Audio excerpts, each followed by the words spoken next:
Mi nombre es Jorge Ferrer y este es un intento de responder a la pregunta ¿cuál será la disciplina más importante de la psicología en el siglo XXI? Enfatizo la palabra intento porque, bueno, yo creo que nadie tenemos poderes precognitivos y lo que pueda ocurrir en todo un siglo yo creo que es algo que va más allá del alcance de las capacidades visionarias de nadie o de cualquier conjetura que esté mínimamente basada en la realidad actual. Hay que tomar conciencia, por ejemplo, en ese sentido, ¿no? Que la disciplina de la psicología en sí tiene también poco menos de un siglo de vida. La psicología emergió a finales del siglo XIX con la psicología experimental de Wilhelm Wundt, Stanley Hall, también con el psicoanálisis de Freud a finales del siglo XIX, y sobre también el trabajo de William James, etcétera, ¿no? Y cómo a través del siglo XX se puede ver como una diversificación de la psicología en muchísimas ramas y subramas, ¿no? Y también una serie de paradigmas, ¿no? Desde el paradigma conductista y psicoanalítico, que hoy en día se dice estar en declive, aunque realmente dentro de la psicología profunda o psicoanalítica hay corrientes muy robustas hoy en día en el psicoanálisis relacional, hiporrelacional, etcétera. Y bueno, una gran diversificación en este siglo, ¿no? Hasta hacer nacer, pues, engendrar una gran cantidad de subdisciplinas de la psicología que tenemos hoy en día, ¿no? Desde la psicología forénsica, la psicología del desarrollo, la psicología educativa, la psicología cognitiva, la psicología positiva, etcétera, etcétera, etcétera, ¿no? Entonces, lo que podamos decir de lo que pueda ocurrir a la psicología en todo un siglo y todavía más con la velocidad del cambio y avance, ¿no? En progreso científico, en progreso tecnológico, en progreso a muchos niveles, yo creo que es muy limitado. Entonces, lo que sí que yo creo que podría ofrecer no tanto qué disciplina será la más importante en el siglo XX, sino qué conjunto de tendencias se puede vislumbrar hoy en día que están emergiendo como las más relevantes, ¿no? Que reciben más atención en la investigación, en la psicoterapia, en la sociedad de la psicología, ¿no? Y me limitaría a hablar de que estas tendencias van a seguir así en alza, por así decirlo, yo diría pues en las próximas 2 o 3 décadas, 2 décadas. Más allá de ello no me aventuro a decir nada. Entonces, ¿cuáles serían estas tendencias? Pues yo subrayaría al menos cinco. Por un lado es el continuado auge de la neurociencia cognitiva, ¿no? Am, que también responde también a una especie de biologización de la psicología, ¿no? Un proceso que la American Psychological Association pues ha estado desarrollando, ¿no? Por las últimas décadas, ¿no? Y que tiene también sus muchos peligros y sus muchos problemas del reduccionismo, etcétera. Pero bueno, también hay avances relevantes importantes. Por ejemplo, hace poco pues, eh, se, ha, se ha visto pues, que la estimulación con campos magnéticos de distintas partes del cerebro, de una manera no invasiva para nada, puede realmente ayudar a muchas personas a dejar la adicción al tabaco, personas que no habían podido dejarla de otras maneras, ¿no? Entonces, a veces que emergen realmente pues desarrollos, ¿no? Prácticos interesantes también desde la neurociencia cognitiva y creo que van a ir desarrollándose muchísimo más todavía. Entonces, este sería uno. Después sería también, la segunda sería todo el campo conectado con la realidad virtual. Um, ya se, ya se está usando la realidad virtual, escenarios para el tratamiento de la ansiedad, la depresión y sobre todo el trauma, PTSD, ¿no? Post-traumatic stress disorder, ¿no? Por ejemplo, en veteranos de guerra, ¿no? Con simulaciones, etcétera, ¿no? La terapia que se conoce hoy en día como Virtual Reality Exposure Therapy, ¿no? terapia de exposición a través de la realidad virtual, ¿no? De situaciones que crean ansiedad, poco a poco, de manera gradual, en el mundo virtual. Es muy controlable y parece ser que está ayudando a muchas personas, ¿no? También hay que entender que todo esto puede acelerarse muchísimo más y hacerse mucho más complejo con la interacción de estas terapias con el metaverso, ¿no? De Zuckerberg y compañía.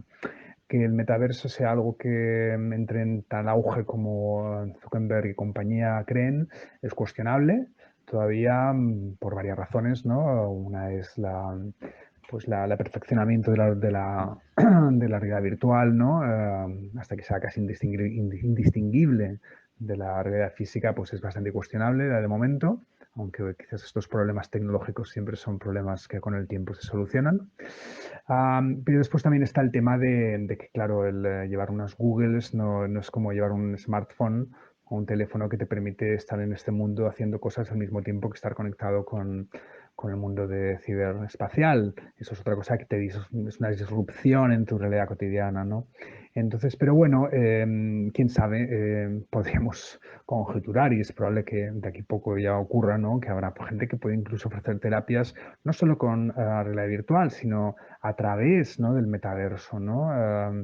Una persona puede tener a una persona, un terapeuta aquí en este mundo y otro terapeuta en el metaverso. Bueno, en fin, esto puede complejificar las cosas muchísimo más, ¿no? Entonces, esta es la segunda, neurociencia cognitiva, realidad virtual. Am, Después, claro, aquí está también el elemento de la nanotecnología, hasta qué punto también puede como interface, ¿no? Como entre tejerse, ¿no? Con la realidad virtual y en la neurociencia cognitiva, ¿no? Para perfeccionarse hasta el punto que una persona realmente, pues, como sueña Zuckerberg, puede tener realmente una experiencia totalmente encarnada de esos mundos, ¿no? A nivel de, como por ejemplo, con tipos de trajes, como los que hemos visto en las películas de ciencia ficción, pero que también se están empezando incluso a utilizar, ¿no? Ciertos sensores, ¿no? En los llamados, por ejemplo, burdeles virtuales, ¿no? Eso es cuestión de tiempo que se vaya perfeccionando y se vayan ampliando la cantidad de sensores que el cuerpo humano podrá sentir, tener una experiencia real, física, en esos mundos, ¿no? En fin, después también comentaría, la tercera sería también todo el tema de la conciencia de justicia social, igualdad social, diversidad, ¿no? En la psicología, ¿no? La inclusión de las minorías, sobre todo, ¿no? La tendencia a despatologizar, ¿no? Lo que una vez era tan patologizado, ¿no? Y hablarlo en términos de neurodiversidad, por ejemplo, ¿no? Personas con dones especiales y con ciertas limitaciones que muchas veces conectados con tales dones especiales, ¿no? Entonces yo creo que hay un movimiento también bastante positivo, ¿no? De despatologizar ciertas poblaciones y al mismo tiempo también se puede pecar de exceso en este sentido, ¿no? Como realmente hay situaciones de personas que están sufriendo mucho, ¿no? Por grandes limitaciones, ¿no? Y también de, pues decirles que bueno, lo que tú tienes es un don, pues a veces tampoco, aunque les puede ayudar, ¿no? Pero a veces tampoco es lo más, lo que realmente honra, ¿no? Esta condición y muchas de esas personas mismas han reaccionado, ¿no? En contra de ciertas reivindicaciones desde la neurodiversidad. Pero bueno, esto también va a seguir en alza, obviamente, esa conciencia social de la psicología. Esa sí la tercera tendencia. Después apuntaría a las dos últimas, sería la ecopsicología y la ecoterapia, precisamente por la situación de cambio climático, la situación de conciencia, mayor conciencia de la crisis climática. Cada vez más y más personas, creo, pues podrán, o psicólogos también, podrán también entender, ¿no? La importancia de la conexión con la naturaleza, ¿no? La ciencia del earthing, por ejemplo, el enraizamiento, ¿no? Aunque está todavía no totalmente comprobada científicamente sus reivindicaciones, pero a ver, es bastante sentido común. Seguro que si estás escuchando esto, tú ya sabes bien que cada vez que pasas cierto tiempo en la naturaleza vuelves a casa renovado, reconectado, reenergizado. Si estabas a veces un poco para abajo, estás más para arriba. Si te pegas un chapuzón en un agua cristalina del Mediterráneo, en la isla de Ibiza o de Mallorca, sales como regenerado. Entonces, todo este contacto con la naturaleza y su efecto, impacto positivo, sobre todo en trastornos pandémicos como es la ansiedad flotante o cierta depresión o cierta apatía, ¿no? De la gente que vive en el mundo moderno hoy en día, ¿no? Sobre todo en las grandes ciudades, haciendo trabajos que no les gustan o sufriendo de penurias económicas y realmente de mucho estrés, ¿no? Por tirar adelante a sus familias, etcétera, ¿no? Ese contacto con la naturaleza pues es fundamental y además es gratis. Pero bueno, yo creo que la psicología, las ciencias de la ecoterapia también, yo creo que también van a estar en alza por esto, ¿no? Y finalmente, hablaría un poquito de la presencia ya tremenda, ¿no? Y cada vez mayor, ¿no? De la espiritualidad, ¿no? En la psicología, ¿no? Una tendencia que, bueno, estuvo desde casi el principio, ¿no? Con William James, por ejemplo, que aparte de ser el padre de la psicología moderna, pues escribió el gran tratado Las Veriades de la experiencia mística y él mismo pues, dio testimonio, ¿no? de esos estados de conciencia no ordinarios que él consideraba muy importantes también para la salud mental, algunos, y también otros para una comprensión realmente completa, ¿no? de la realidad, ¿no? En la que vivimos, ¿no? Entonces, esto hoy en día obviamente pues ya se ve en alza pues con la introducción, sobre todo la investigación sobre mindfulness, sus efectos sobre la ansiedad, depresión y muchos otros trastornos también, ¿no? También últimamente se ha visto que incluso para las concusiones cerebrales practicar mindfulness es científicamente probado que pues, es beneficioso. Y también que aparte del mindfulness también habría que recalcar pues toda la renacimiento de la investigación de psicoterapia psicodélica en Estados Unidos y también en Europa y aquí incluso en España. Este año mismo se va a legalizar el tratamiento con MDMA, también llamado éxtasis, controlado, pero por personas con licencias, psiquiatras y psicólogos clínicos con entrenamientos adecuados en Estados Unidos. Aquí en España, Europa llegará unos años más tarde. Después le seguirá la psilocibina, que viene de los hongos alucinógenos, llamados alucinógenos, aunque la palabra también habría que explorarla y cuestionarla quizás. Entonces yo creo que también toda esa hay cantidad también de literatura, ¿no? Sobre espiritualidad y salud mental, ¿no? Entonces esa apertura, ¿no? Esa apertura a la vida, esa apertura al misterio de la existencia, ¿no? Esa apertura realmente, esa rendición a ese misterio puede realmente pacificar mucho a la persona, ¿no? Puede realmente darle una entrega, ¿no? Una confianza, quizás incluso cósmica en la vida, que puede también ayudar muchos esos trastornos de ansiedad, de depresión, y también pues de problemas, ¿no? En la vida cotidiana, ¿no? Esa dimensión más trascendente de la vida, ¿no?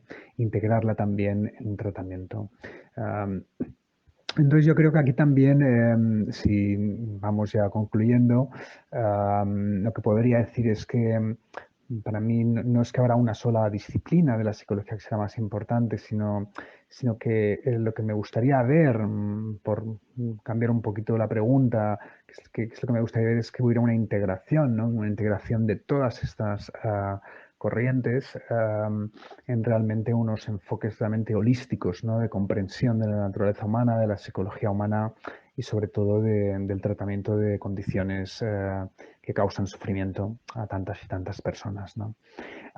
Lo último que diré aquí, porque no puedo no dejar de decirlo, es que considero súper importante, sería también un poquito que me gustaría que pasara más que creo que va a ocurrir, aunque yo creo que en este siglo, yo creo que habrá un movimiento en esta dirección, sería un poquito la transformación, ¿no? de, de cárceles, ¿no? En centros de salud, en centros de ayuda psicológica profunda, ¿no? Hay que entender que la mayoría de personas que encerramos, ¿no? En estos lugares tan horribles como son las cárceles, que además no son sino escuelas de criminalidad, ¿no? Pues aparte de que no se les ayuda mucho a estas personas y lo pasan fatal, ¿no? Es un sistema muy punitivo, ¿no? Hacia personas que en realidad la mayoría han sido también víctimas también del sistema, de la sociedad, de abusos, de malos tratos.